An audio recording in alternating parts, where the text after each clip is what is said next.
Explicar para vocês como é o dia a dia de um consultor SAP, o que o consultor faz, quais são as suas responsabilidades, independentemente do nível de senioridade de atuação.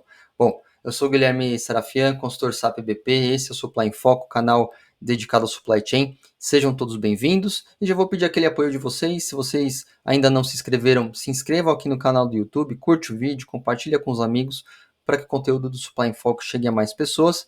Mas antes de iniciar, eu só vou fazer um café porque esse tema já é um dos principais atividades aí de um consultor no dia a dia de trabalho, beleza? Já vem.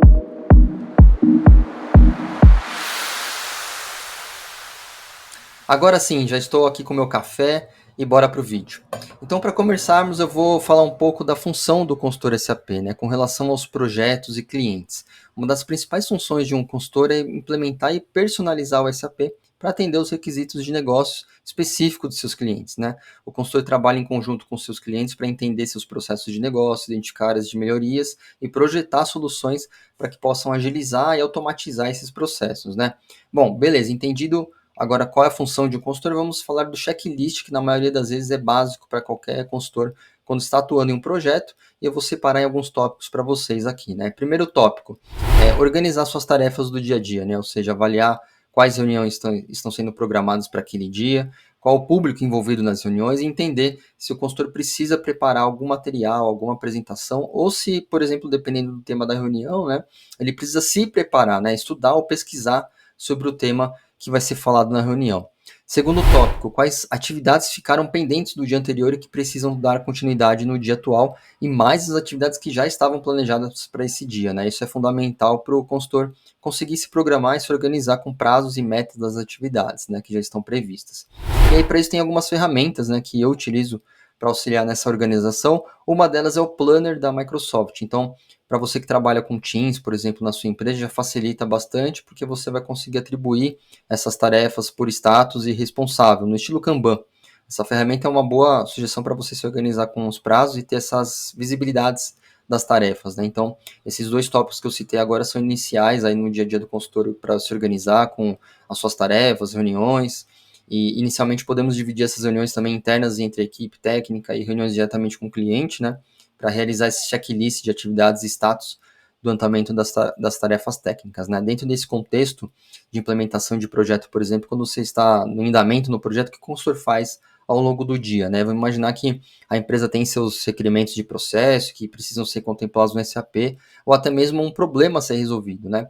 Nós, como consultores, precisamos inicialmente entender esses problemas e propor uma solução factível para suprir essa necessidade, né? Isso inclui uma análise técnica para entendimento de como será feito, de como será configurado, para atender o requerimento, e diante disso entramos em outras etapas aí que o consultor faz no seu dia a dia, que além da parte técnica de configuração, existem também os documentos técnicos, né, que podem ser criados em decorrência das configurações técnicas, né? Separamos basicamente em dois documentos, né, especificação funcional e especificação técnica. A especificação funcional abrange o requerimento do cliente, a necessidade do time de negócio, e atribuído isso, o consultor desenha como será o fluxo de atendimento técnico dessa necessidade, né?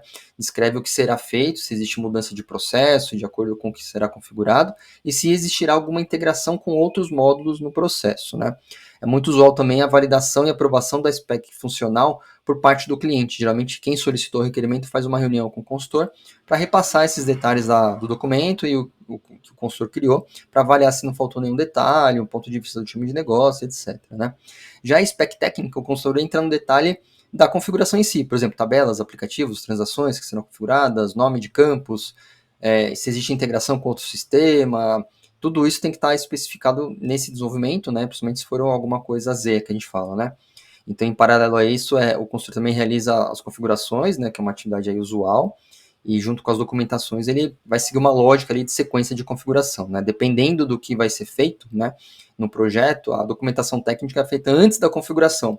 Nesse caso, o consultor apenas descreve o que será feito e não evidencia a configuração. E isso pode ser feito posteriormente, criando uma documentação de teste unitário, ou até mesmo um manual de configuração técnica, tá?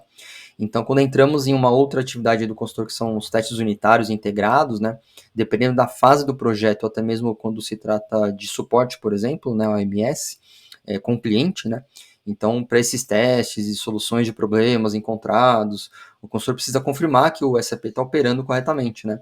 com as novas funcionalidades e conseguir resolver qualquer problema que possa surgir durante a implementação, né?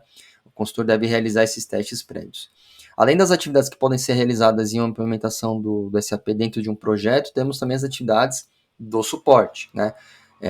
Então, para alguma solução, por exemplo, que já foi implementada, né? Nesse cenário, existem algumas tarefas de monitoramento de execuções de programas e logs que o consultor, ao iniciar o dia, precisa colocar isso na sua rotina de trabalho também, né? Essa atividade é uma forma preventiva de auxiliar e ajudar o cliente na visibilidade da sustentação do SAP, né? Se está funcionando corretamente. Isso é muito comum acontecer em alguns clientes que executam atividades no sistema de madrugada, por exemplo, né? Na maioria das vezes acontece carga de dados para o SAP, isso pode ser feito fora do horário de expediente, por exemplo. Então, uma forma de validar se tudo ocorreu bem será o consultor avaliar logo no primeiro horário, né, do dia, para ver se não teve nenhum problema. Então, recapitulando aqui, pessoal, aqui para vocês o que passamos no vídeo, a respeito das atividades mais comuns, né? Primeiro, organização das atividades do dia a dia, entendimento do negócio, né, que ficou pendente no dia anterior e que precisa ser continuado na atuação, né, no dia a dia. Organizar as agendas, né, de reuniões previstas, então isso pode incluir reuniões internas e externas com o cliente, né? Configuração, ajustes técnicos no SAP de acordo com as atividades planejadas no projeto ou as necessidades novas que o cliente pode enviar durante o dia. E documentações, né? Sempre evidenciar o que está sendo feito, o que está sendo realizado, tanto para a parte funcional e para a parte técnica, né? Que é um ponto importante aí para deixar o cliente tranquilo com o andamento das atividades, né? E por último, dependendo do momento atual aí do cliente, né, que o consultor está atendendo, é o suporte contínuo, né, diário no SAP, monitorando as execuções, entendimento de possíveis ajustes, de erros encontrados, né, com os usuários no dia a dia ali no planejamento dentro do SAP. Beleza, pessoal? Por hoje é isso. Dessa forma que acontece basicamente aí o dia a dia de um consultor, né, para atender o cliente dentro do projeto ou no suporte ao SAP. Espero que tenham gostado do vídeo. Se inscreva aqui no canal para não perder nenhum conteúdo. Compartilhe o vídeo com os amigos aí para que o Supply Foco chegue a mais pessoas também. E deixe nos comentários aí a sua dúvida, se você curtiu o vídeo, se você achou que esse conteúdo agregou aí para quem está querendo ingressar no mercado SAP, né? E para quem já está no mercado também contribua aí com o canal, com a sua opinião, deixando o seu comentário aí, compartilhando a sua experiência de projeto ou de suporte. Até a próxima, pessoal!